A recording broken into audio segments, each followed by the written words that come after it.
MSR 27 న్యూస్కు స్వాగతం. విజయవాడ వరద బాధితులకు దుప్పట్లు మరియు చీరలు పంపిణీ.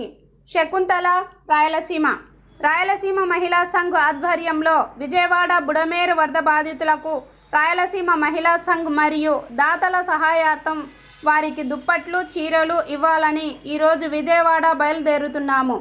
రాయలసీమ మహిళా సంఘ్ వ్యవస్థాపక అధ్యక్షురాలు శకుంతల మాట్లాడుతూ, విజయవాడ వరద బాధితులకు చీరలు మరియు దుప్పట్లు అందజేస్తాము. 3 ఏళ్ల క్రితం అన్నమయ్య జిల్లాలో వరదలు వచ్చినప్పుడు అక్కడ కూడా బియ్యము, చీరలు, దుప్పట్లు పంపిణీ చేయడం జరిగినది. మన కర్నూలులో కూడా వరదలు వచ్చినప్పుడు చాలామంది దాతలు మనల్ని ఆదుకోవడం జరిగింది. అలాగే మనము కూడా ఆపదలో ఉన్న వాళ్లకు మనకు చేతనైన సహాయం చేయాలని రాయలసీమ మహిళా సంఘ్ ఆధ్వర్యంలో స్నేహితులు, శ్రేయోభిలాషుల సహాయంతో ఈ కార్యక్రమాన్ని చేయడం జరుగుతుందన్నారు. ఈ కార్యక్రమంలో నాకు సహకరించిన వారికి, మీడియా మిత్రులకు ధన్యవాదములు.